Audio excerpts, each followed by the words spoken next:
الله مهربان به جبرائیل امین علیه السلام میفرمایند بعد از آنی که دوزخی ها داخل دوزخ و جنتی ها داخل جنت هستند، میگه رسول الله صلی الله علیه و سلم در یک جا استراحت دارند که 12,000 تا دروازه دارند، با تمام کسانی که داخل جنت هستند نشستگی‌اند.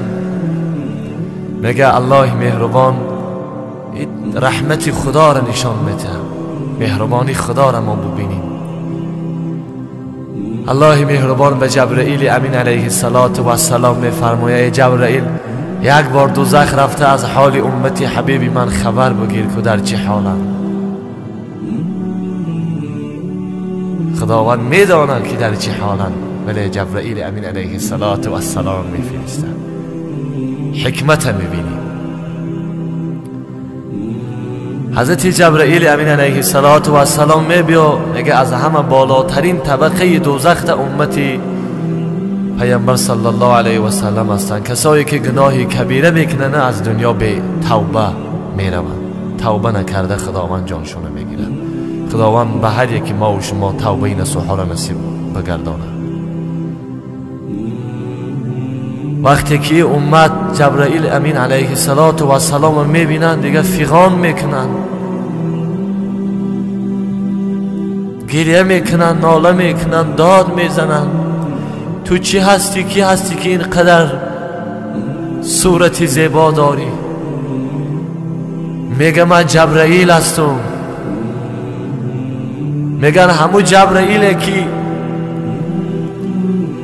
با محمد صلی الله علیه و سلم وحی می آوردی؟ میگه آری ما همون هستم. میگه رسول الله از حال ما آگاه هست؟ میگه نه آگاه نیست، مرا خداوند فرستاد که از حال شما با خبر باشم. میگه برو به رسول الله صلی الله علیه و سلم حال ما را بیان بکن، بگو که امت روسیاهد تمام جاشون دوزخ سوخته، بجوش میگه بجوز همون پیشانی هاشون که جای سجده هست.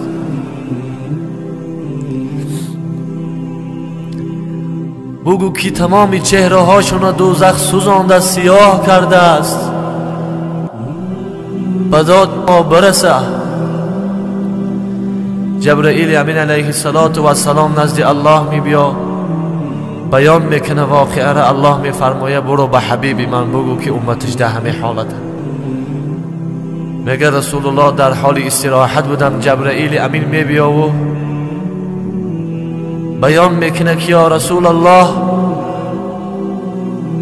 سلام امت دوزخی های شما را آوردم، امت های شما که در دوزخ نیستش سلام همه را آوردم و امت شما فرمودن که برو با محمد صلی الله علیه و سلم بگو که دوزخ چهره های ما را سیاه کرده است، ما در عذاب سخت هستیم، به داد ما برسن. رسول الله صلی الله علیه و سلم وقتی میگه سخن میشنون در جنت گریه کنان میبرای به عرش خدا میره، به تای عرش خدا میره، چنان خداوند ستایش میکنه که خدا راضی میشه، میگه برو هر کی را میخواهی از دوزخ آزاد بکن. رسول الله صلی الله علیه و سلم ملائکه ها وقتی که طرف دوزخ میبیارن برای امتهای عاصی را آزاد کردن، ملائکه های دوزخ وقتی رسول الله صلی الله علیه و سلم میبینن از حیبتش میگریزن. مالک میگه کجا میری؟ میگه ما جرأت نداریم که رو پروی محمد رسول الله امت شب بسوزانیم، عذاب بتیم. میگه نزدیک میشه دوزخ میبینه، دوزخ از حیبت رسول الله فرار میکنه. بشناسیم ما قدر منظرت شخصیت بزرگواره. دوزخ از رسول الله فرار میکنه. مالک میگه وایس کجا میروی؟ میگه محمد صلی الله علیه و سلم میبیا، من طاقتش ندارم. رسول الله می بیاد دوزخ نگاه میکنه، همه رسول الله هم میبینن، فیغان میزنن، میگه ای دوزخ کسی که در داخل تو چین یک دانه گندم ایمان داره برار.